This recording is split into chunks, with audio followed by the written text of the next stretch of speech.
My goal is to help you learn a little bit more about a growth mindset approach to whatever you do. Now, when I say whatever you do in the workplace, as far as prevention or working with youth, mentoring, drug prevention, working with the elderly, whatever you do, I even hope I give you something that you can take home and use in your house, with your children, with your grandchildren, with your nieces and nephews. Okay? Growth mindset, as I'm going to go over, is an approach to learning. And in anything that we do, there's an opportunity to teach and to learn. Now, it's so nicely introduced. I was a 5th grade teacher in Boston, at the largest elementary school in Boston at the time, 900 kids, kindergarten to 5th grade. Huge 1970s looking building, looked like a prison from the outside. Okay, you know what I'm talking about. 1 window per classroom. Okay, and it was an open concept building.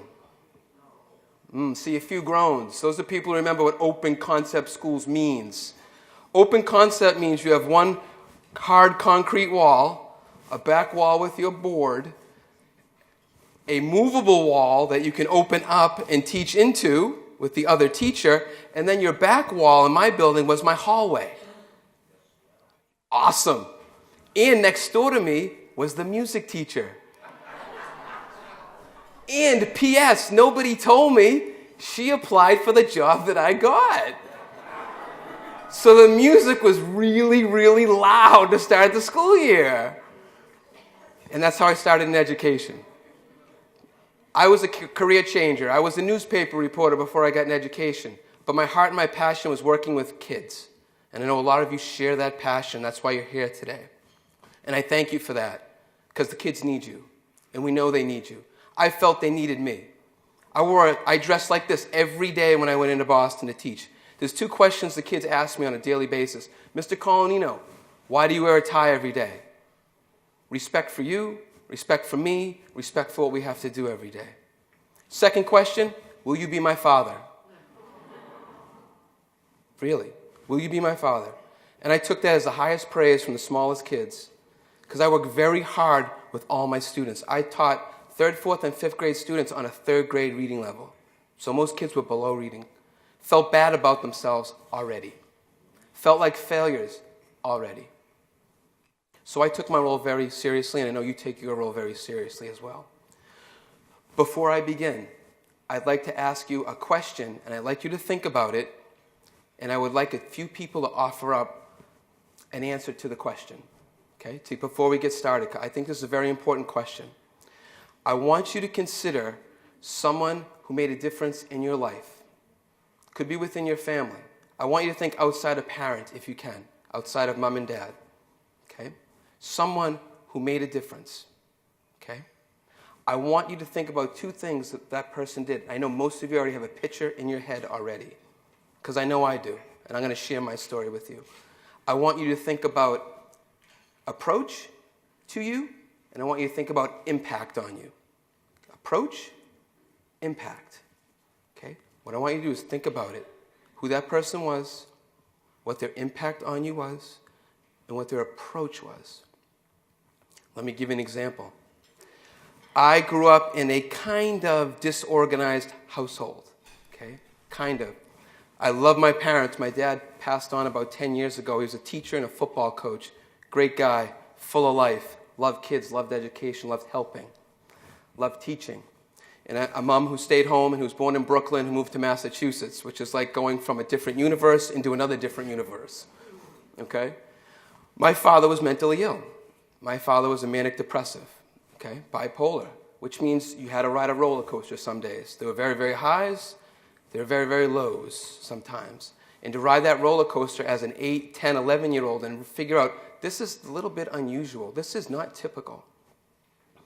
So at that time in my life, there was a basketball coach I had.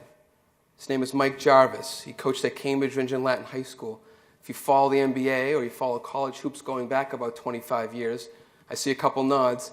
Mike Jarvis coached Patrick Ewing in high school. And my dad and Mike Jarvis were friends, and they ran a basketball camp together called Shoot Straight. Coeducational, teaching fundamentals of basketball and sportsmanship, How to Be a Better Person Through Basketball. It was a great program. But Mike Jarvis was this calm presence in my life at a time when I needed that calm presence in my life. He was clear, he was compassionate, he was thoughtful. His impact on me was to seek out and find the calm within the storm within myself and within my family so I could have that approach in my life. And his approach towards me and coaching anybody was starting at the very beginning and being respectful. So what did Coach Jarvis start with? How to tie your sneakers. Make a double knot so it doesn't untie, you don't trip on them, and you don't hurt yourself. He connected personally with each player, and then he gave you the responsibility to go try it on your own and accept what you had done and hope that you learned from it and help you learn from it. So approach, calm, compassionate, clear. Impact, for me to find the calm within the storm of my own life and an approach in my life that I've taken ever since. So I want you to think of that person. Approach, impact.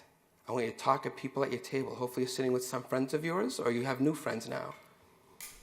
I want you to talk for 3 to 4 minutes. I'm going to walk around like old Phil Donahue used to do on that talk show. Remember that? I'm bringing the wireless mic out. It's just not me today. We're learning from each other. I would like a few people to participate. 3 or 4 minutes. Approach, impact. Let's go. Jonathan, right here, is going to speak. Okay, the person I picked his name is Terrence Shelton. He's still involved in my life. He was a mentor when I was in middle school, high school, college, even today. And his approach to me was always inviting, welcoming, accepting, engaging, really purposeful in everything he did towards me. Very loving. He was like a sounding board, and he's not a huge disciplinarian as much as he was an engager and a friend. His impact on me is he worked with kids in the college program, teenagers like myself, and now here I am working with kids in that same kind of venue doing mentoring. So he's had a great impact on me, even my kids. I mean, he was around for my firstborn son when he was born, so that's pretty cool. Excellent. Thank you for sharing. So approachable, engage. Yeah, please. It's always hard to share first off. Approachable, engaging, loving, and the impact is you went on and continued the work that he showed you first, right? Okay. Anybody else? Impact and or approach. I need one more. I'm not moving on until we get one more. I'm not leaving you on the line, Jonathan. Oh, excellent. All the way back here. Love it. Phil Donahue. Woo! Thank you, Donna. All right, Donna's going to share. Go ahead, Donna. Okay, 6th grade teacher. Woo! Very quiet kid. And she picked out the quiet kids to help her with her play. And she put us in the role without the kids that were popular that always got those roles. She made sure the other kids had an equal opportunity to participate like that. And we used to have autograph books, and I still have her autograph. Yeah, nice lady. So how many years ago was that? A long time ago. I don't ask to reveal your age. I ask because those things have an impact on us years and years and years later, right? We still remember those feelings. So that was another inviting, welcoming, equity.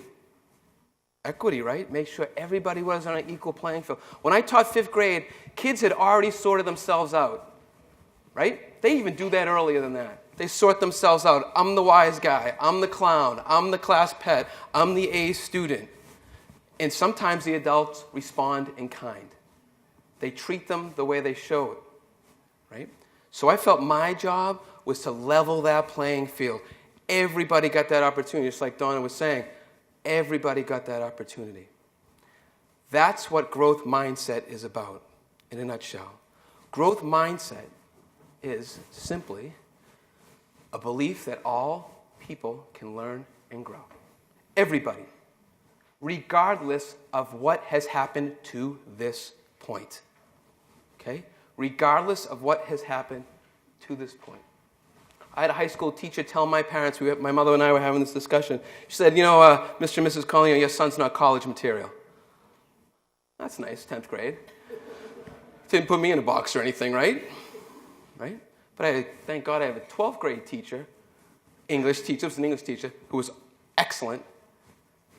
Excellent teacher. One of these teachers I will never forget, Mrs. Leverich. She taught us all about authority, who has it and why. Right? So I was I was an authority figure in school with an authority problem because I knew how to question authority, thanks to Mrs. Leverage. So these people impacted us in some way. And that's part of our job, is to impact the future. Right? I was having a conversation in the back. I used to tell my staff, if you affect one child for the better, one, in your whole course of your career, you've impacted generations, the course of humanity. Because that child, whoever that child touches in that circle of their life and their upbringing, what that child decides to do. So growth mindset, a belief that all people can learn and grow. I've done over 125,000 miles back and forth across this country since last July. No one argues with this. Yet. Still. Right? But what do we do to kids or adults to help them and show them that that is true? That we don't put them in that box. That if they've used drugs or if they've broken the law, gone to jail, how do we show them that they can still learn? What do we do for them, regardless of age? So everyone means everyone, right? Parents, God help us politicians, okay? People who use drugs, people who suffer abuse, right? Impoverished kids, affluent kids, teachers, you, me, right? Growth mindset. I was telling someone earlier that my wife went to Plymouth State College out in the White Mountains of New Hampshire. She majored in skiing. Not really, but she skied a lot, you know what I mean? She loves to ski. So the first 3 years of our marriage, I said, okay, I tried skiing, I'm going to do snowboarding for you. So for 3 years, I fell on my derriere in my face, okay? And fell down over and over again, and I gave it up. And now my kids ski, and it kind of hurts because I don't do it. So what does my wife say to me this year? Well, Anthony, if you had a growth mindset, you'd learn to ski again.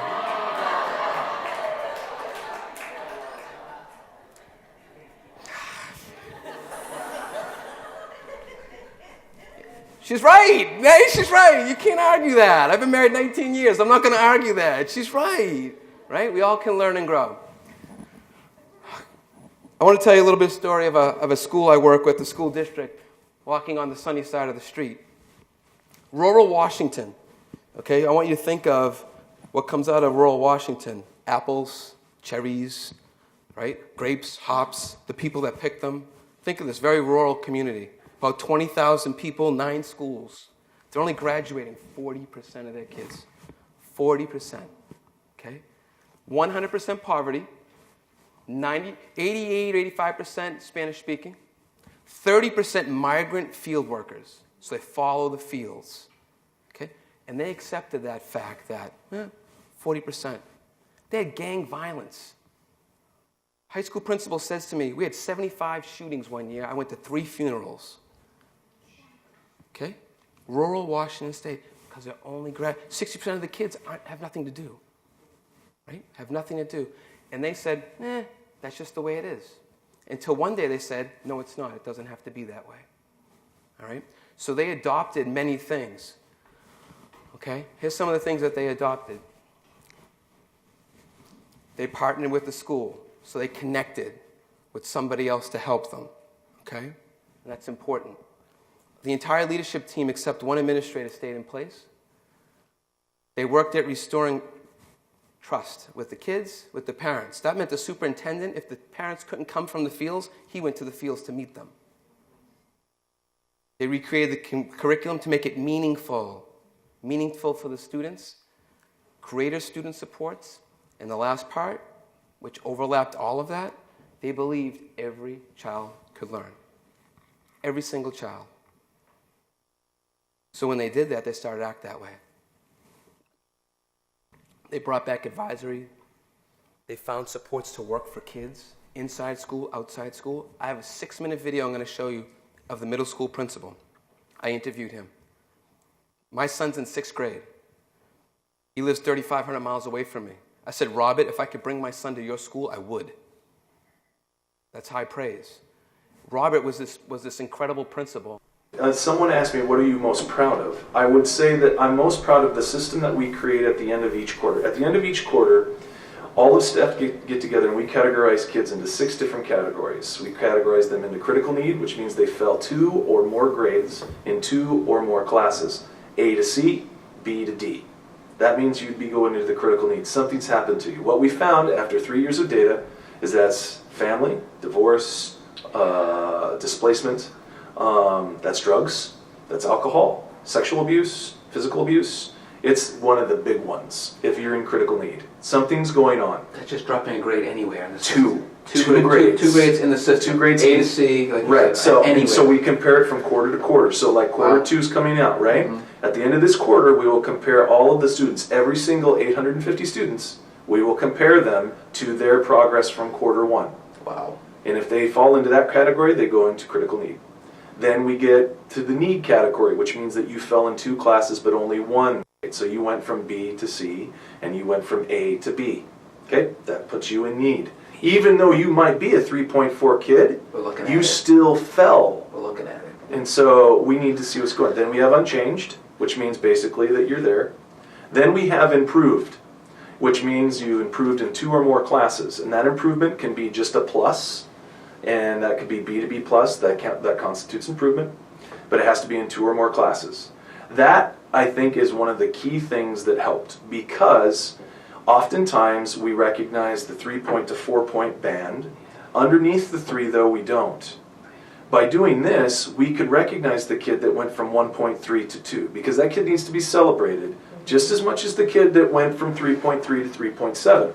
This is what this system allowed us to do. It allowed us to identify students that had improved, but were off the grid in terms of honor roll and that kind of thing. What do you do for the recognition?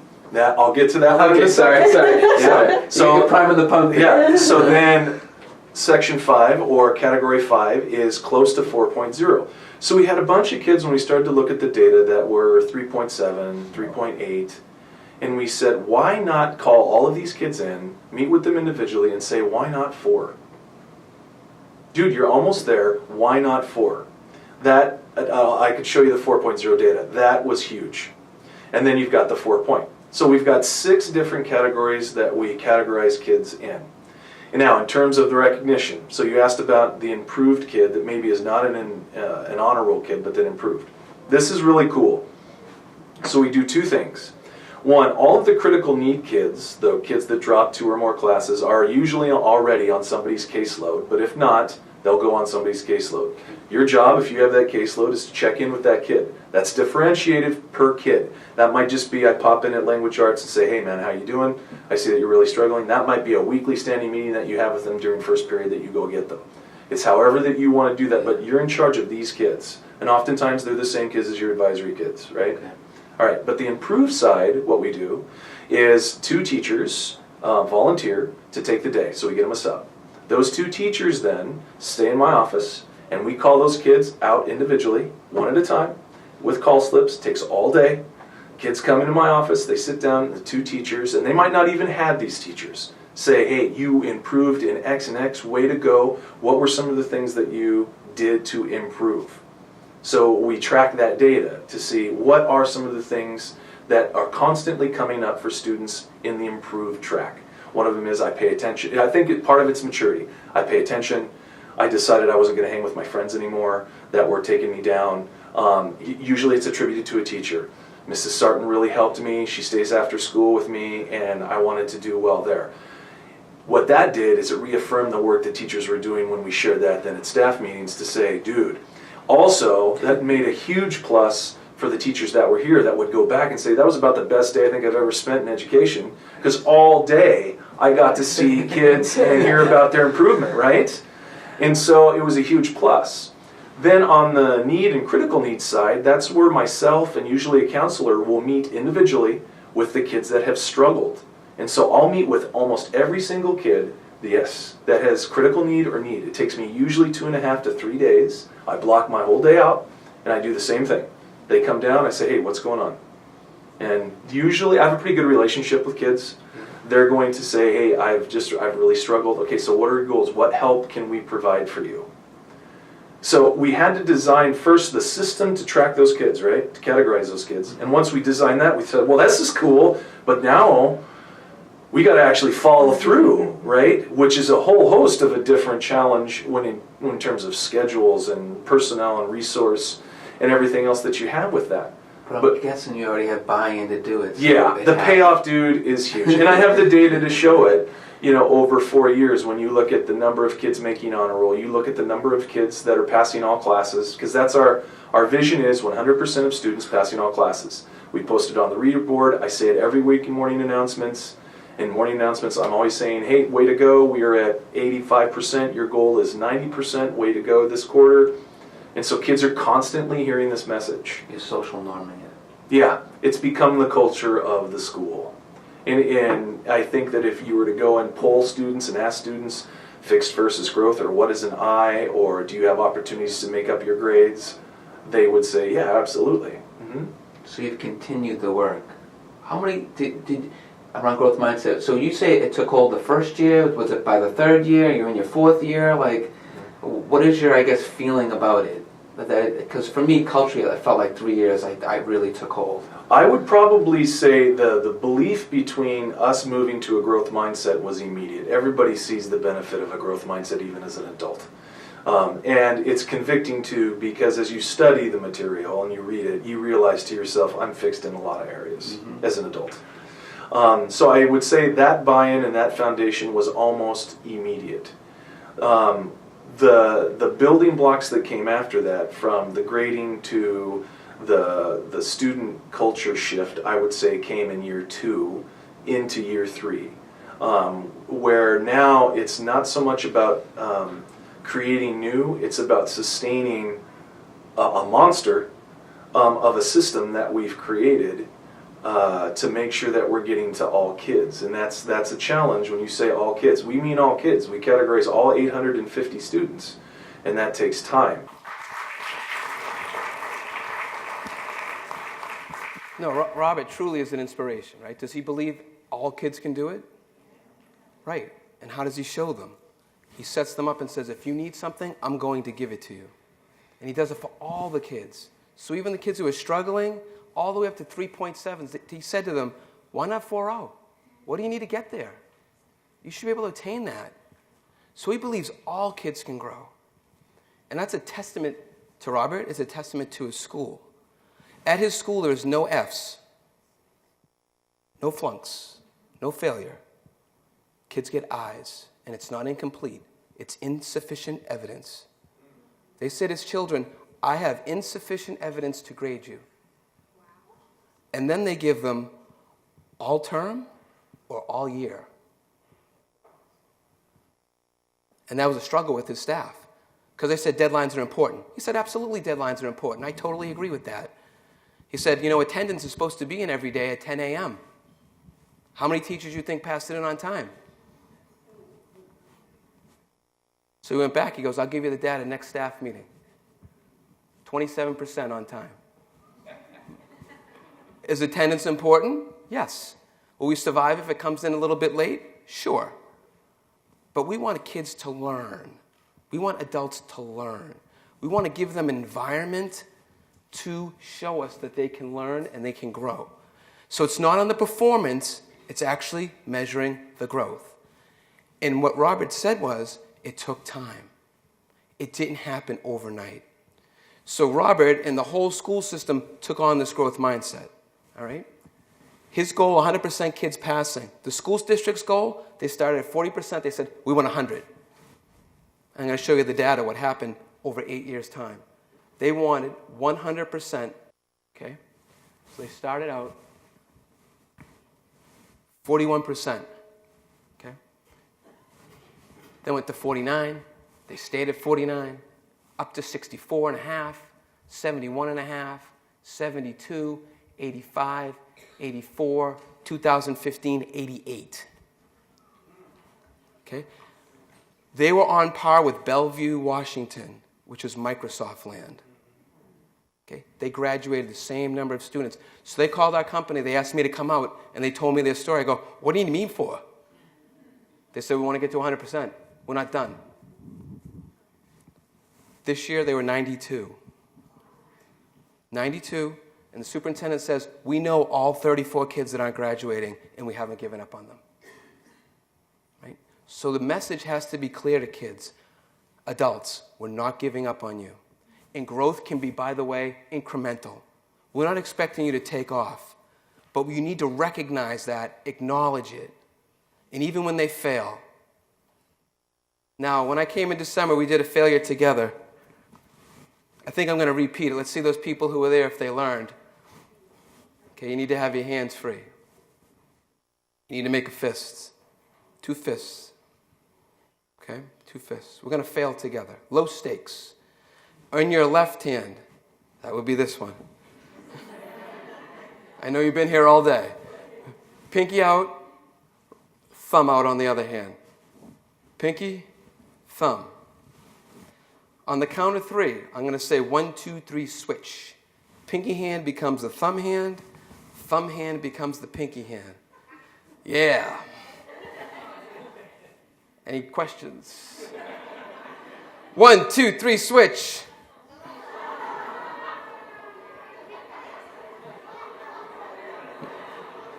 Pinky, thumb. Okay? All right. Come on. We're not done. You can learn this. I'm not going to give up on you. You can learn this. I know it's late, but you ate dinner. Let's go. We're going to switch again. Pinky, thumb. We're going to change it. 1, 2, 3, switch. Got it. Love it when you got it. Few people got it. Few people got it. I see that celebration going on. You should celebrate. All right. Time number 3. Time number 3. If you got it, I want you to think about the strategy you're using, okay? I want you to share it. Think about your strategy, all right? We're going to do it again. Think about your strategy. See if you can figure out. 1, 2, 3, switch. All right, put your hands down for a minute. Don't worry, you guys are right on par with the rest of the country. This happens everywhere I go. Who's got a strategy? You got a strategy? Slowly, step by step. Somebody else? Yes? 2 different separate movements. Did you close both hands? All right, so this is a good one. Some people do this. They close both hands. Now you can do it. Or people think slowly. Watch. I used to be able to I had to do this. 4 steps. 4. 1, 2, 3, 4. Some people say to me, I have to stare at it really intently. Some people say, I don't want to look. One of the important things you teach children and adults are strategies. So I'm giving you strategies from your audience, from your peers. Take them all down, then try it. Do it in steps. Look really intently. Look away. Some people say, I visualized it in my head first. Okay? Think of a strategy right now that you're going to try. Let's see if we get advanced. Pinky, thumb. Okay? Pinky, thumb. I see the people I saw in December. They're still struggling. It's okay. We'll get... It took me a while. It did. It took me a while. All right, here we go. Ready? 1, 2, 3, switch. All the way back there, we got hands up. Woohoo! Got it. See? All right, put your hands down. That is low stakes failure, right? No one's going to lose a job over that. No one's not going to graduate from high school. No one's going to fall back into a drug habit. But we have to accept and normalize failure because it is a part of growth. Failure is another way to learn. Thomas Edison, 14 months, 1,400 attempts before he got the light bulb right. I've never done anything 1,399 times wrong and then gotten it right. Edison was also told by his teacher, you're not smart enough to be in school. He was homeschooled. Okay? Homeschooled. J.K. Rowling, rejected 14 times for the Harry Potter manuscript. Her agent said, you got a job. I got you a gig. Don't give up your day job. There's no money in children's publishing. Dr. Seuss was rejected 28 times. The most recognizable voice on the planet, James Earl Jones, did not speak until high school, till a teacher inspired him to read his poetry. We can't give up on kids or adults. We have to believe that they can learn, and we have to give them strategies. I'll give you a few more things to work on as well. We'll talk about. Okay, so I want to be clear here. Growth mindset, a lot of people think about it as effort, which is part of it. Right? Effort. Effort is good. High expectations, yeah, sure. Pursuing challenges, yes. Persevering. Thinking one can achieve a goal. All those things are important. But growth mindset is that belief. I believe in you. Right? The two people that shared, there was a belief system there. I believe in you. And that message has to be strong and it has to be clear. All right? Here's some just facts for you in negotiation skills. People who believe that they're made or born with it. Studies. These are studies based on studies. They persevere. They create more value and they capture more value. Managers who believe they can develop their abilities are better coaches. And they notice growth in employees. They give accurate feedback. Feedback is one of the most important things you can do with kids and adults. We all know, and I'm sure most of you have been in a situation where you have a review. When I was a principal and I walked into a teacher's room, a lot of them would panic. Right? I am being judged. My feedback, I try to keep it non-judgmental. This is what I saw. This is what happened. Can you explain it to me? So feedback, very important. In leaders who believe they are made and not born. Higher confidence, lower anxiety, higher leadership performance. Right? So we can create positive, productive people. Okay, positive, productive people. Okay, there is a loop of behaviors and beliefs. So your belief leads to your behavior. Your behavior leads to results. Then your results feed your behavior, which leads back to your belief system. When I believe kids can learn, and they showed me that they could do that, that reaffirmed my belief system. If we say, these kids over here cannot do this based upon past experience, ethnicity, whatever category you want to create, you can point to that and say it's there, and it exists, right? Or you can point at it and say, why aren't those kids learning? When a student failed in my presence, the first person I looked at was myself. What haven't I given that student yet? What must I give that student? So here's what happens. Fixed mindset are kids that believe they can't get smarter. Their abilities are fixed. This is who I am. How many people have ever uttered the words or heard the words, I am not a math student? Baloney, right? When I was a teacher and or principal, I'd hear that from parents. Well, I get why Johnny's not good at math. I'm not. I'm sorry, where's the math gene? Doesn't exist. But here's what happens with kids who have a growth mindset or are encouraged or the culture is created, okay? They're more resilient. They're positive. They have higher resilience. They hit failure and they see a way through it. And they seek resources to get there. And kids who have a fix, they become defensive. I can't do that. Kids like me don't take AP courses. We create those beliefs for kids, and then they live up to them if we're not careful. And they suffer from higher depression. Okay? If I believe I can't get any better, of course I'm going to feel depressed. So it's important to encourage. This is based upon, by the way, Dr. Carol Dweck's research. Okay? She wrote a book called Mindset, if you're ever interested in reading it. It's a good read. It's what my work is based on. She went to New York City, 5th graders, gave them nonverbal IQ tests. She said to the kids, wow, you did really well, you must be really smart.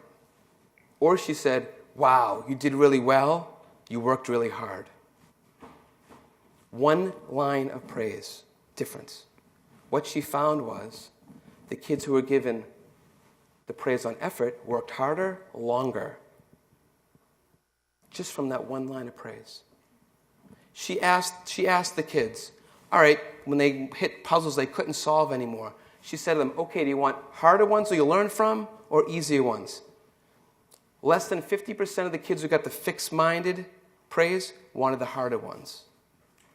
92% of the kids who got the effort praise wanted those harder puzzles to learn from them. When I speak to schools, I say to them, imagine if you had 92% of your kids who wanted the hardest work all the time. What would that look like? So what we say to kids matters. How we say it matters. Because we're not just growth-minded or fixed-minded. If you look at these kind of things, and I went around the room and asked, the meter would slide, depending on who you are, right? Speaking in public, doing math, making friends, using technology, playing tennis. It would depend on what you did. Like I said, skiing. I'm a very fixed-minded person when it comes to skiing, but I have to try to develop a growth mindset towards that. We all carry both sides of it. We're not growth-minded or fixed-minded. My goal with you is to help us be more growth-minded so we can capture more kids, adults, elderly, whoever we're working with, to be as successful and positive as they can be. This is important. As I'm trying to recognize my own fixed mindset. And when I go around to schools, I say, I am not just giving you something to walk away with and expect it to work. So think about where you work and what you do. I'm actually talking about culture change. The belief that everybody can learn within your organization, within the people that you service. Everybody can grow. So that superintendent from Sunnyside said we used to have meetings, and he'd say, we believe every student can grow. And he said the first few years, not everybody believed it. It's easy to say, it's hard to do. Because when you have kids who struggle and adults that struggle, you've got to find a way to help those people. They are searching and looking to you and us for the strategies that are going to help them.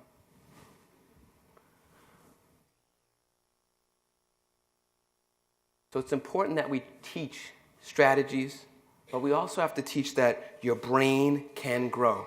So you know why it's very difficult to do that? Your brain has no neural connection for this. There's no use for this in your life. Unless the people who do really well at this the first time, you know what they usually have for them? They do sign language. Because they're using multiple fingers in multiple ways to communicate. Or they play an instrument. Something that uses the fingers like that, okay? Yeah, you're nodding, right? Because you use the fingers in those ways. There's no neural connection. But let me show you this. Watch this. If you have a pen in front of you or a knife or a fork, go ahead and pick it up. Okay? Put it down. Did anybody have to think about that? Okay, pick it up again. Okay, put it down. You probably use some combination of these three fingers. More than likely, most people. And you don't even have to think about it. Why? Because your brain has done that connection, created that connection thousands and thousands and thousands of times. That's why when you learn something and you get that feeling, I got it. Your brain has made that connection, a neural connection. And then you know what your brain does? It prunes those connections to make it as efficient as possible to open up the space to learn other things. Okay? So if you practice the thumb and pinky and you can do it and you can get better, you'll make that neural connection. And your brain will then prune it and make it sharper and more efficient to open up space to learn something else. Okay? So we can teach kids and people just about anything. This is good to know. Does growth mindset imply that everybody has the same potential? I get this from time to time. Well, Anthony, I can't teach a kid to shoot a basketball and become Michael Jordan. No, you can't.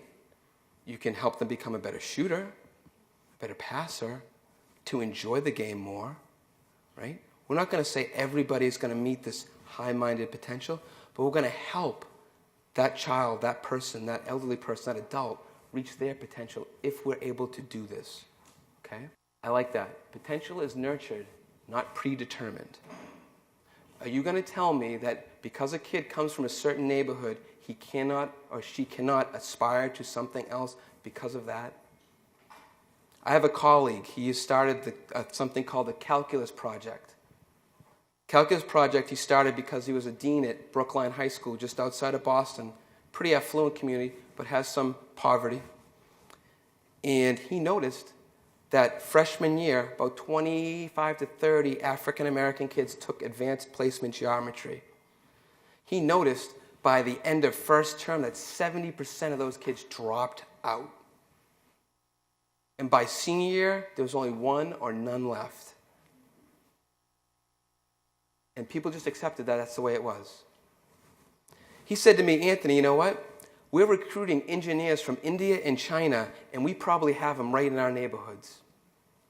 So that was his impetus to start that project.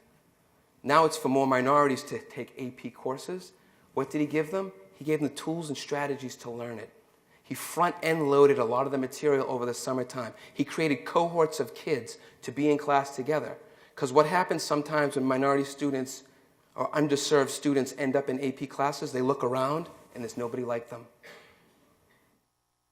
So, liberal, high-minded Brookline, Boston area, he decides to create these cohorts of students so they can achieve and succeed. He sees it as a strategy. The math department says, no thank you. Why are we going to group African American students? Is what the teacher said back to him. And he said, you have classrooms full of just white students. What's the problem? He had to move beyond that fixed mindset with the math teachers to get them to buy in. First year of that program, the highest scoring student was a female African American in the entire high school of Brookline High School. Right. Because of his belief in students could do that. And not taking no for an answer. When the math department said no, he worked them until he got yes. And that's part of what we have to do with kids in systems. So experts sometimes look like natural. Sam Snead, the U.S. Open was a couple weeks ago. He was one of the, before Tiger Woods, before Arnold Palmer, before Jack Nicholson, there was Sam Snead, right?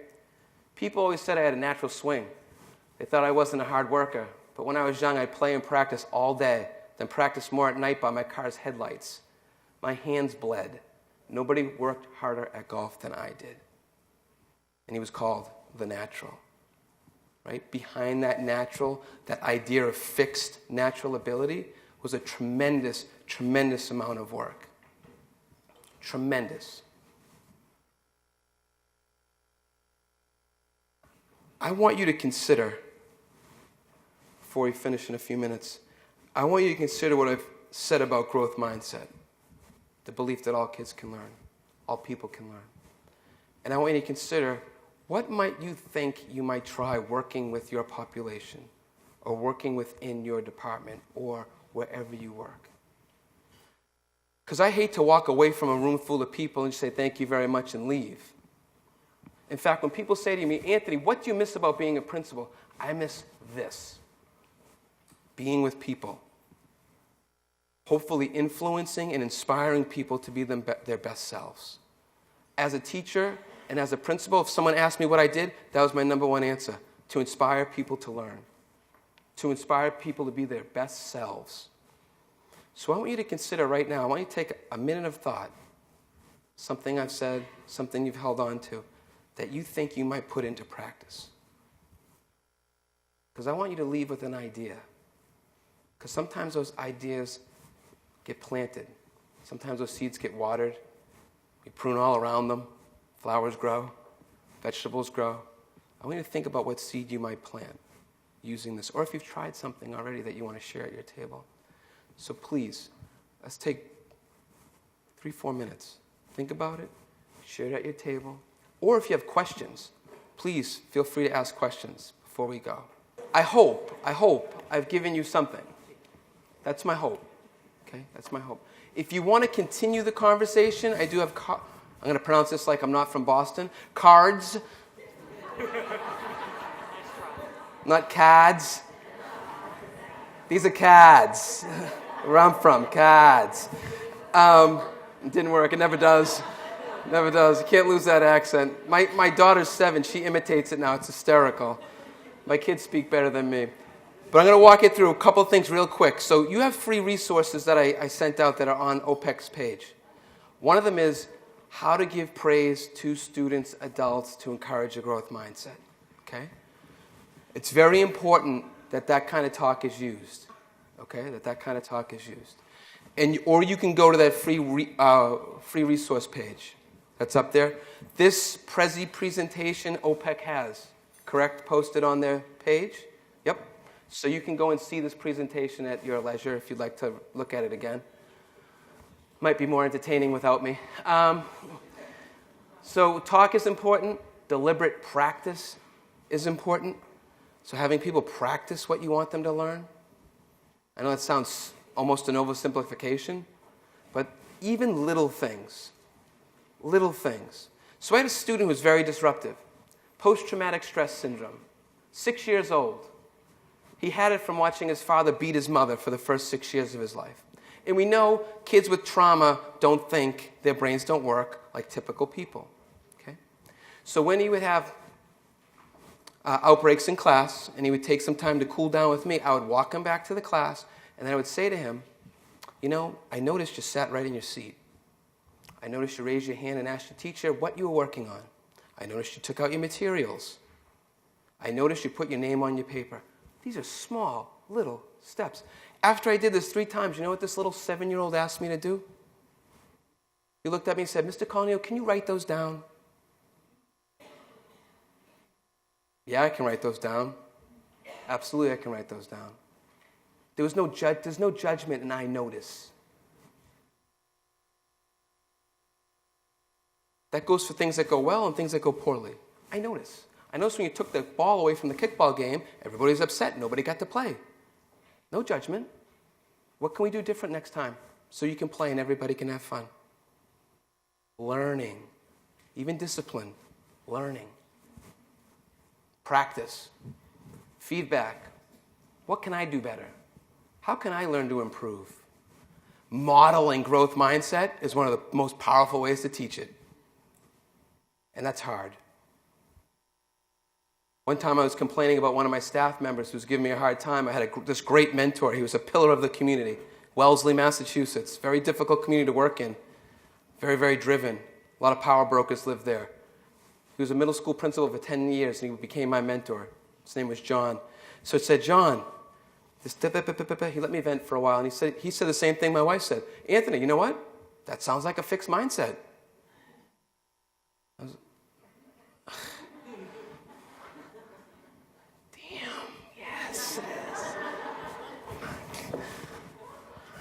So you have to model it, because when I model that in front of my whole staff with that person and made it a learning opportunity instead of a power struggle, that's a totally different way to communicate. Living it and modeling it is not easy, though. I'm still learning myself. How can we improve? How can I help others improve? What I can say when they succeed. What I can say when they struggle. How are we working to improve ourselves as an organization? Are we taking responsibilities for others' success? You know what I say to people when you're struggling? Be curious. Ask questions. How can I help you? Is a great question. You let kids vent, adults vent, and then you ask the question, I heard you. How can I help you? It's a very powerful message. Right? So we want kids and adults to be in a growth mindset, to move from fixed so everybody can learn and grow. Truly, a growth mindset is the sea that you swim in. The sea that you swim in. It's a cultural element. It's a way of being. I encourage you to investigate and look more into it. Mindset by Dr. Carol Dweck is a great place to start. I don't have like 400 cards, but I have like 30, 40 of them here. But you can always look me up. There's not that many Collanninos on the planet. All right? And you can, through OPEC prior, that you can get connected to me. I always always answer my emails. Always. I'm not trying to sell you anything. I have chosen to be helpful. That is my mission. That is my goal. I hope I helped you in some way. Have a great rest of the day. Thank you so much.